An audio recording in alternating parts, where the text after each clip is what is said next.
Hello, everyone. Welcome back to my video tutorial for TCR sequencing data analysis. In today's video tutorial, we continue our demonstration to perform clonotype analysis.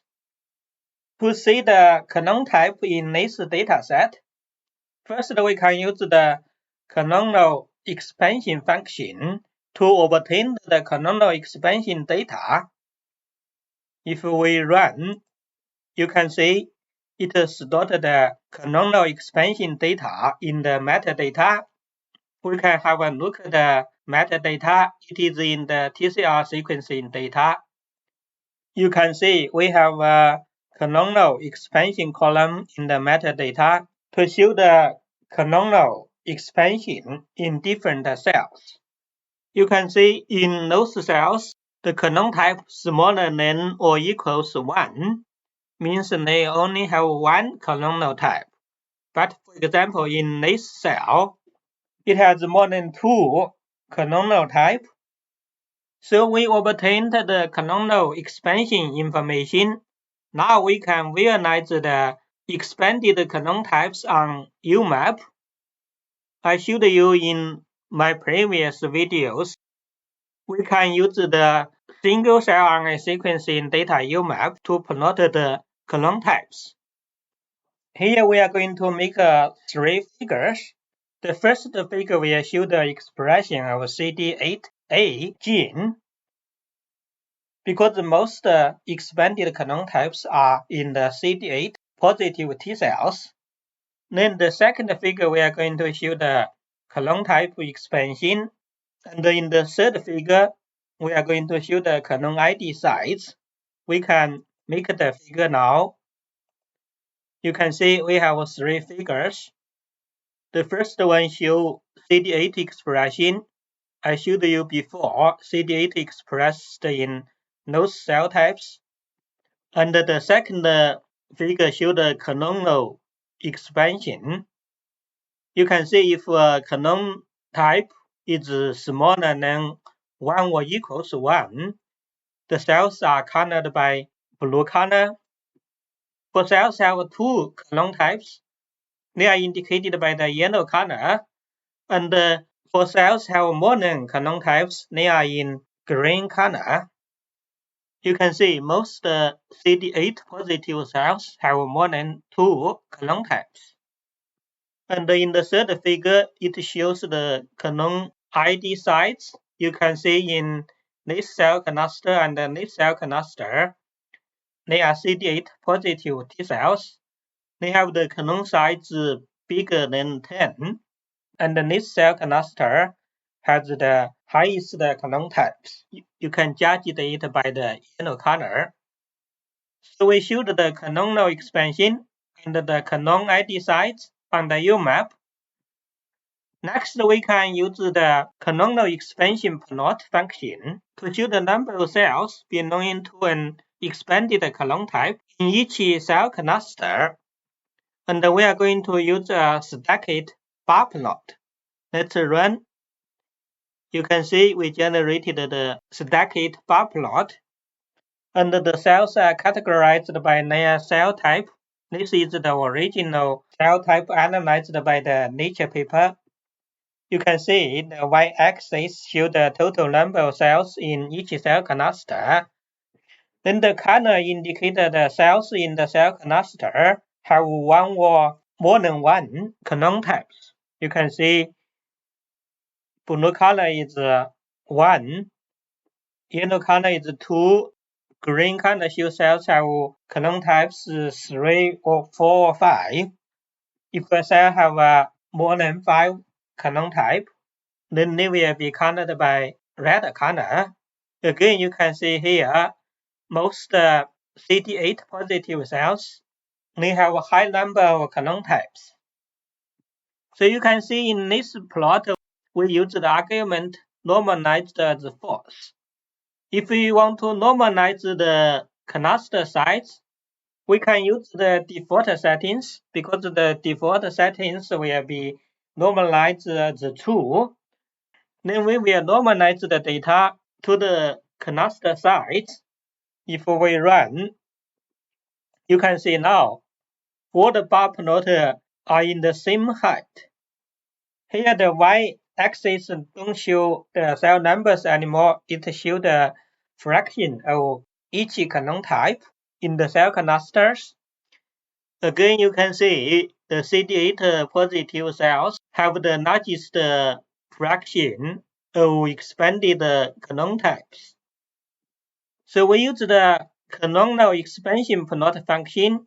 You can also use the alpha diversity plot function to show the clonal expansion. Let's make the plot first.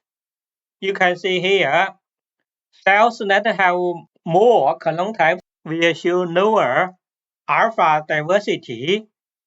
Then you can see the CD8 positive cells may have lower alpha diversity from the analysis. So we use the two plot functions, clonal expansion, alpha diversity.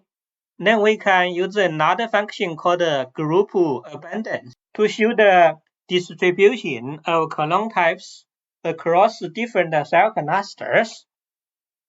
So here we are going to show the distribution of 15 largest clonotypes across the cell type clusters. Because we set the maximum colors as 15, if we run and generate the plot, you can see now we make the bar plot and we show the largest 15 clonotypes. The x-axis is the clonotype ID, then the y-axis is the number of cells that are from the same clonotype. So now the color in each bar show the cell types. You can see this clonotype number 68, it can be detected in 5 different cell types. And the clonotype number 68 is the largest clonotype that has been detected in this dataset. Again, we can normalize the count to the number of cells per sample to mitigate the bias due to different sample size. If we run the plot again, you can see now the x-axis still show the clonotype ID, but the y-axis show the fraction of cells in each cell types. Because here the colors still show the cell types. We can also use the group abundance function to plot the clonotype by their cell source. Again, we are going to plot the largest 15 clonotypes. Let's run. You can see now we generated the bar plot to show the clonotype region from different tissues.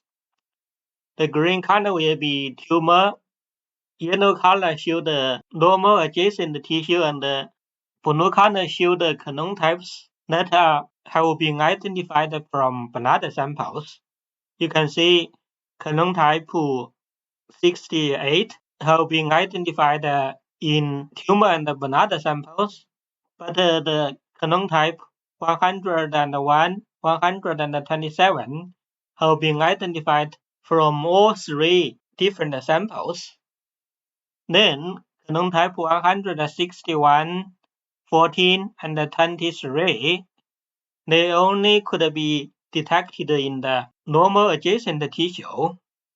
Here we show the clonotype origin from different tissue.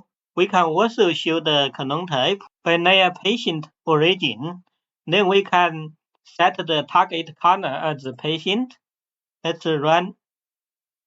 You can see now the x-axis still show 15 largest clonotypes. Because we count the clonotypes by the patients now, you can see from the color, the clonotypes are rarely shared among different patients. So I showed you how to plot the clonotype expansion, alpha diversity, and the group abundance. So in my last demonstration in today's video tutorial, we are going to identify the receptors that recognize the same antigen, but they have evolved from different clones, which means that clone types have different nucleotide sequence, but they have the same amino acid.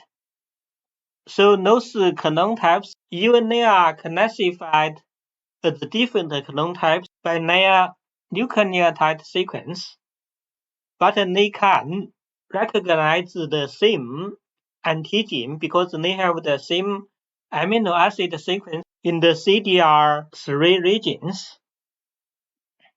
So we can use the clone-type convergence function to identify the clone types that have different nucleotide sequence but have the same amino acid sequence. Let's run this function. You can see it stored the result in the metadata again. The data column was named as is convergent. We can have a look at this metadata. It is in the observations we can run.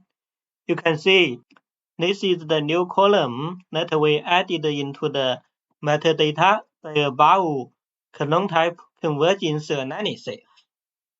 You can see those cells are not labeled as convergent, but some cells in this dataset were labeled as convergent. So we can plot the cells that have convergent TCR receptors. Let's make the plot. You can see in the UMAP plot, cells that have the convergent receptor were counted in blue. Then the rest cells were counted in yellow. So those cells in blue color, they have different clone types by nucleotide sequencing analysis, but they have the same amino acid sequence. So those clone types, they can recognize the same antigen. Okay, that's today's video tutorial. In my next video tutorial, we are going to continue the analysis for the gene usage. I hope to see you in my next video tutorial.